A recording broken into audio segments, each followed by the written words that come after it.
Hello दोस्तों, मैं फिर से आ चुका हूँ। आई एम द फेथियस विलेन की एक और नई एपिसोड के साथ। इस एपिसोड की शुरुआत में हमें दिखाया जाता है हेवनली रिलम का इस साइट को, जहाँ पर गेरेथ इमोर्टल डायनेस्टी की टेरिटोरी है।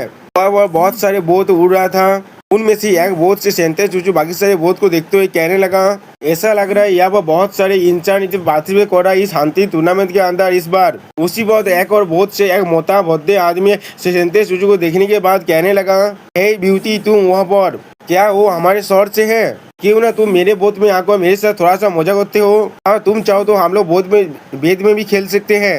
ये कहने के बाद वो बहुत जोर से हंसने लगा। ये सुनने के बाद सेंटेंस चूचू गुस्से में कहने लगा, गेट लॉस्ट। अगर तुमने फिर से मुझसे कुछ भी कहा तो भी मैं तुम्हें जरूर मार डालूंगा। तो ये सुनने के बाद वो मोटा इंसान अपने पावर को रिलीज करते हुए कहने लगा तो कैसे एक औरत थी जो अभी गेरेथ सेंट रिलेम के अर्ली स्टेज में है, तो वो मेरे से इस तरह से बात कर सकता है। मैं जरूर तुम्हें पाकर के एक अच्छा रिलेशन सिखाऊंगा। और फिर हमें मालूम चलता है उसका लेवल है क्वासी सुप्रीम। उसी वक्त गू चेंगे वहाँ पर आते हुए कहने लगा, क्या तुम गेरेथ इमोर्टल डायनेस्टी से हो? अब तो गू चेंगे को देखने के बाद वो फेथी इंसान कहने लगा, ओ वहाँ पर एक देखने वाला था खूबसूरत इंसान भी है। मेरे सुपीरियर तो गेरेथ इमोर्टल डायनेस्टी का जनरल है। तुम कहाँ से हो?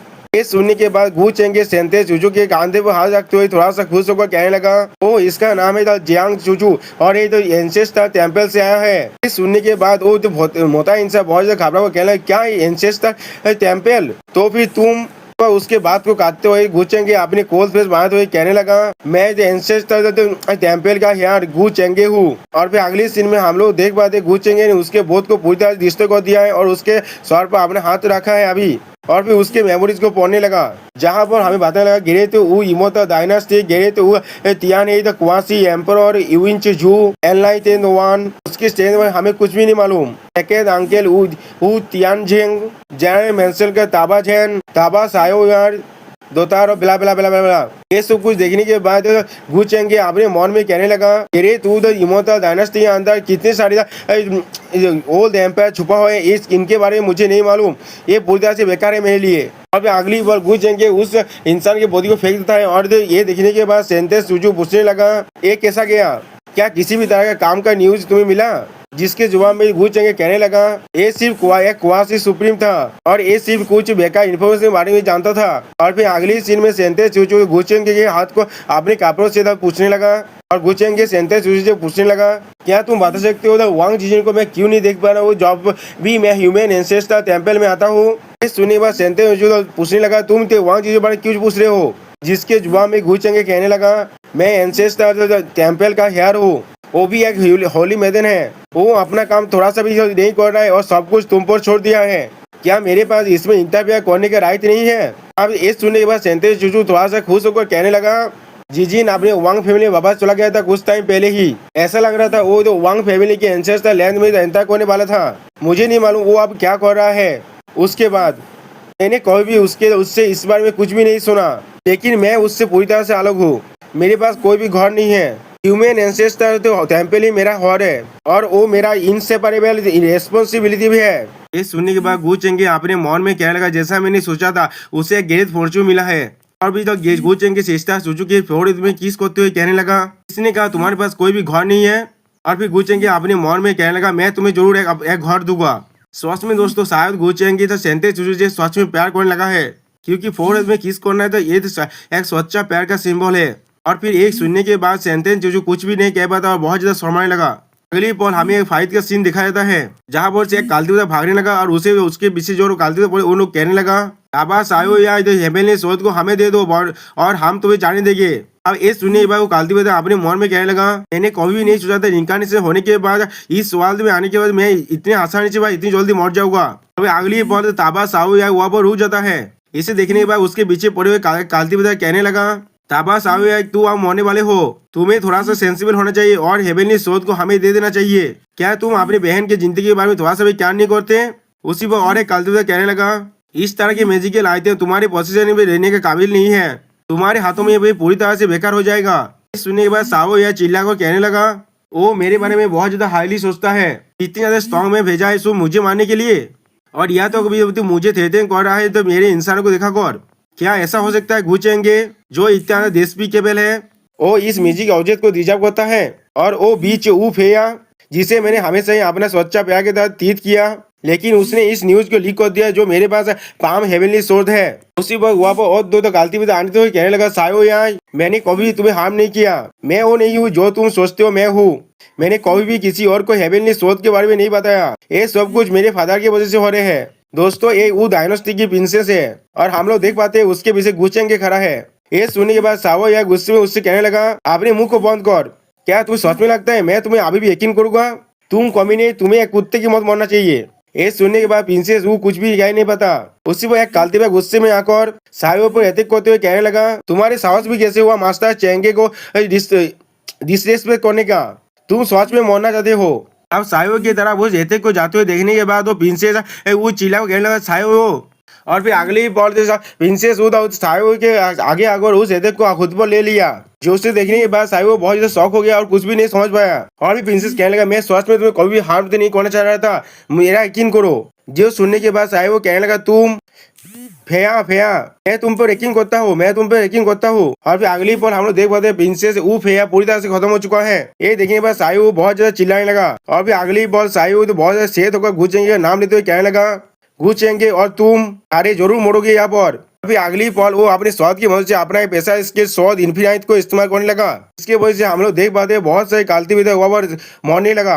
और फिर वो गुचेंगे वो अटैक करते हुए अपने मन में कहने लगा और वो आधा और दूसरी वर्ल्ड में जहाँ पर स्वॉर्डमैनशिप सुप्रीम था, मैं एक रियल स्वॉर्डमैनशिप जीनियस था जो सिर्फ हजारों सालों में एक बार अपेयर होता है। इस दुनिया में आने के बाद यहाँ पर कोई भी ऐसा बोझा नहीं है मेरे फेल होने का। लेकिन अगले बोल हम लोग देख पाते हैं सायो खुद ही मिट्टी में नीचे गिर चुका है। पूछेंगे उसकी कोरी बातें हुई उसके शोध को अपने हाथों में भागते हुए कहने लगा क्या तुम आप जल रहे हो। लेकिन अगली बोल हमें गे तू इमोता डायनास्टी के जनरल्स का मैसेज दिखाया जहाँ वो कोई चिल्ला गला नहीं। और फिर वो इंसान उठ कर अपने स्वर को भगवते हुए कहने लगा 10 साल पार हो चुका है, पूरे के पूरे 10 साल, लेकिन मैं फिर भी उसे नहीं भूल सकता। गूस सेंगे का सेतु अभी भी एक बाउंसर की तरह है जो मुझे नीचे की तरफ पेश कर रहा है, जिसकी वजह से मेरे लिए सांस लेना भी बहुत ज्यादा हार्ड हो चुका है। किसी भी तरह से रिनकार्नेशन और रिबात के बाद मुझे नहीं लगता मैं इतने विजाबिली इस बार भी हार जाऊंगा। मेरे विवाद लाइफ के मेमोरीज के अकॉर्डिंग पूछेंगे मेरे हाथ से उस हेवनली सॉर्ड को छीना था क्योंकि उसे सेवनली हेवनली वेपन्स को हासिल करना है और इमोता पैलेस की सीक्रेट तिजारत को अनलिश करने के लिए उसका जरूरत है। अब जो पहले मैंने अपनी पुरानी दुनिया का सू कैलेंड का सॉर्ड मैनुअल को इस्तेमाल किया है पाम हेवनली सॉर्ड को रिफाइन और कॉम्बाइन करने के लिए मेरे इस प्राइमोर्डियल स्पिरिट के साथ पाम हेवन सॉर्ड एम्पायर को बनाने के लिए। जब तक वो सॉर्ड अब जिंदा रहेगा मैं भी जिंदा रहूंगा, जब वो आदमी मर जाएगा तो वो सॉर्ड भी मर जाएगा। इसे तोड़ने का कोई भी रास्ता नहीं है इस वर्ल्ड के अंदर। अगर गुचेंगे हेवनली सॉर्ड को कंट्रोल करना चाहता है तो फिर वो मुझे नहीं मार सकता। और फिर वो प्रिंसेस फिया के मौत के बारे में सोचते हुए कहने लगा ऐसा लग रहा है मैंने अपनी पिछली जिंदगी में सच में फिया को गलत समझ लिया था, लेकिन गुचेंग को किस तरह से मालूम चल गया मेरे पास हेवनली सॉर्ड है। या तो भी मेरे फादर और किसी और को भी नहीं मालूम था हेवनली सॉर्ड मेरे कॉम्पेनियन स्पिरिट सॉर्ड है। अगली पर हमें गिरेत हुई इमोर्टल डायनेस्टी की सीन दिखाया था जहाँ पर आसमान को जीतते हुए बहुत से स्टार को देखा जा रहा था। ये देखने के बाद कोई कहने लगा क्या आसमान में वो गैलेक्सी गिरेत हुई इमोर्टल डायनेस्टी का स्टेरी फॉर्मेशन है, ऐसा कहा जाता है। ये मोबिलाइज कर सकता है तो एंडलेस स्टार की पावर जो हेवन में है और इमोर्टल की एटैक को भी रेजिस्ट कर सकता है।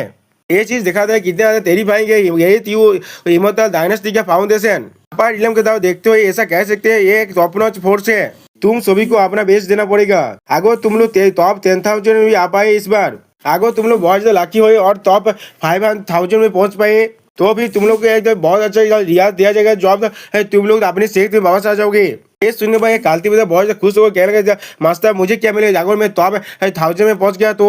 ये सुनने पर वो एल्डर कहने लगा ये ओल्ड में इतना ज्यादा बड़ा सपना नहीं देखता, वो सारे सुपर जीनियस है जो लोग सुप्रीम रिले में पहुंचने वाले हैं। उसी पर उनका एक लड़की कालते हुए कहने लगा स्टेज की तरफ देखो किनके लिए एम्पायर वो और बाकी सारे वो इंतजार कर रहे हैं। ये सुनने में एक और कालते हुए कहने लगा क्या वो लोग हांती टूर्नामेंट के जीनियस के लिए इंतजार कर रहे हैं। इसके लिए और एक कालते हुए कहने लगा क्या तुम्हें समझ में लगता है वो पर्सन जिससे गेट एम्पायर खुद वेलकम कर रहे वो तो मेरे जैसे एक छोटे से आदमी से साथ कंपेयर किया जा सकता है। और फिर अगली बॉल किसी और के शिप को देखते हुए कहने लगा किसका शिप है ये, उनका साहस भी कैसे हुआ इस स्थिति के अंदर सेल करने का।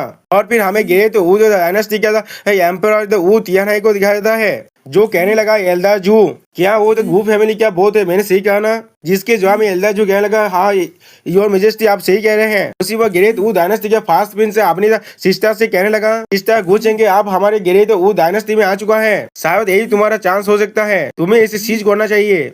आखिरी बार कुनू सीधी के अंतर हम लोग को उसका कोल सोल्डर मिला था, क्या हमें नहीं मिला था? सुनने के बाद सेकंड पीस उली कहने लगा इम्पिया सिस्टर क्या तुमने पहले ही अपने हाथ को किसी और को दे दिया है? क्या तुम और इंटरेस्ट नहीं हो उस ताबा फैमिली के सौत फैनिटी करते लड़के पर? तो सुनूंगा प्रिंसेस वो कुछ भी नहीं कह पाता। सुने भाई एम्पा त्यान वो चिल्ला तो कहने लगा ओ मी गे तुम किस्ता की तुम बेबकू जिसे बात कर रहे हो, वो चंगे पहले ही एंगेज हो चुका है। इसमें क्या डिफरेंस है मेरे दोतार और वांस उसोंग द इमोर्टल डायनेस्टी के बीच में? मैं किस तरह से मेरे दोतार को एक मिस्ट्रेस बने दे सकता हूँ? ये सुनने के बाद एल्दा जो गए थे एम्पायर के माइंड में कहने लगा योर मेजेस्टी मैं उस शिप के अंदर से दो कुआसी एम्पायर के महाराज को फील कर पा रहा हूँ। उनमें से एक थोड़ा सा कमजोर है और दूसरा वो चंगे का है, उसके ओरा तो थोड़ा सा भेगू है, वो शायद अपनी स्ट्रेंथ को बहुत ज्यादा छुपा रहा है। ये सुने एम्पायर वो कहने लगा क्या आप ऐसा कहना चाहते हैं वो तो पहले ही एम्पायर इलम में पहुंच चुका है? जिसके एल्दा जो कहने लगा ऐसा हो सकता है, लेकिन मैंने सुना था जब वो कुआसी एम्पायर इलम में था वो तो भी वो एम्पायर इलम के इंसान को हरा सकता था। अगर एक ऐसे तो भी फेयर उसका मिस्टेस जरूर बन सकता है। और फिर इस एम्पायर को देखते हुए चूचू अपने मन में कहने लगा मुझे नहीं मालूम क्यों लेकिन तो अचानक से तो मुझे इस एम्पायर वो बहुत ज्यादा एनोइंग लग रहा है। और गौचंग के इस एम्पायर को देखते हुए कहने लगा ऐसा लग रहा है ये प्लेस बहुत ज्यादा लाभलियर है जैसा मैंने सोचा था उससे ज्यादा। ओके दोस्तों यहाँ पर मेरे वीडियो का अंत होता है। प्लीज सब्सक्राइब माय चैनल और like and share this video. Okay bye bye sayonara.